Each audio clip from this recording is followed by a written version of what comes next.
Suur tänu, härra peaminister. Teil on ka küsimus. Palun, kolleeg Kadri Simson. Aitäh. Alustuseks, lugupeetud peaminister, hakkas mulle kõrva, et jäite kinni ühe sõnastusliku pisiasja taha. Ma olen tähele pannud, et mitmed inimesed, kes lähevad samasse kõnetooli, kus teie olete, pöörduvad kõne alguses Riigikogu esimehe poole ja teised Riigikogu spiikri poole. Vaevalt me küsime, et mis vahe on Riigikogu esimehel ja Riigikogu spiikril.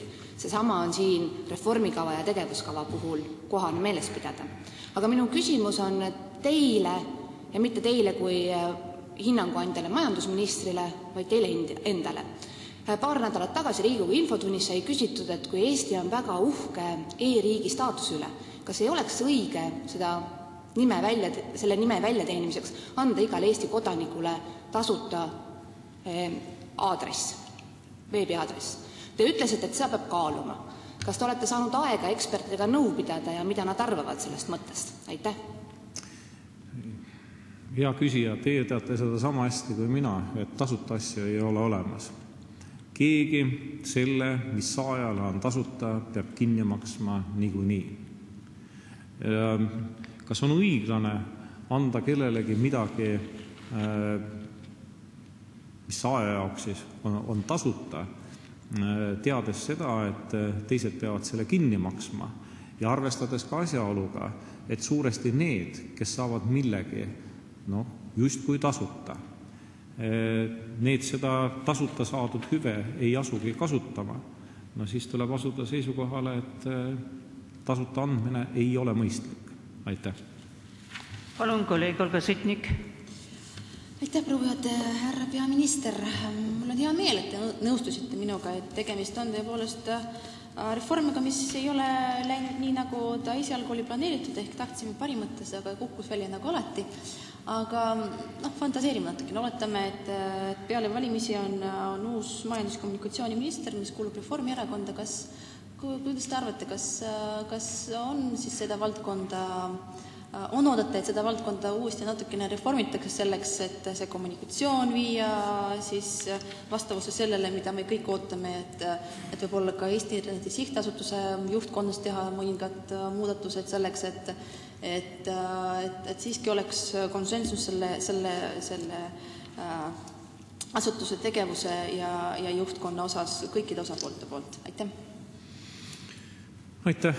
Ma ei soovi minna kaasa spekulatsioonidega selles osas, kes valimised võidab. Loomulikult Reformierakond tahab valimisi võita, aga ammugi ei soovi ma minna kaasa nende spekulatsioonidega, kes võiks kunagi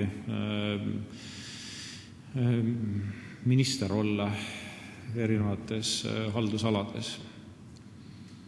Ma arvan, et meie ajakirjandus, meie kõikvõimalikud eksperdid on nende spekulatsioonidega praegu juba liialt innustatuna tegelenud ja minu meelest kõik need, kes ennustavad Reformierakonnale mäekõrgust valimisvõitu, need tegelikult ei teeni Reformierakonna huve. Minu meelest praegune rahva toetus ei ole sugugi selline, nagu seda on üritatud näidata. Mitmed erakonnad, Keskerakond, Reformierakond on päris võrdsed rahva toetuselt ja nendes oludes ei ole kindlasti kohane hakata praegu siis tegema oletusi, mis saab siis, kui Reformierakondlane on majandusminister, aga mis saab siis, kui majandusministriks on Isamaa Res Publica Liidu esindaja, või mis saab siis, kui majandusministriks on sotsiaaldemokraat. Tõtt-öelda siis, kui valimised võidaks Keskerakond ja sotsiaaldemokraadid, siis ma arvan, et midagi head ei saa. Sest keegi meist ei taha astmelist tulumaksu, automaksu, ei taha toiduainete käibemaksu määra alandamist, sest et see tähendaks riigieelarvesse laekumata jäänud väga suuri summasid. Krooni väljenduses oleks see 3,4 miljardit krooni.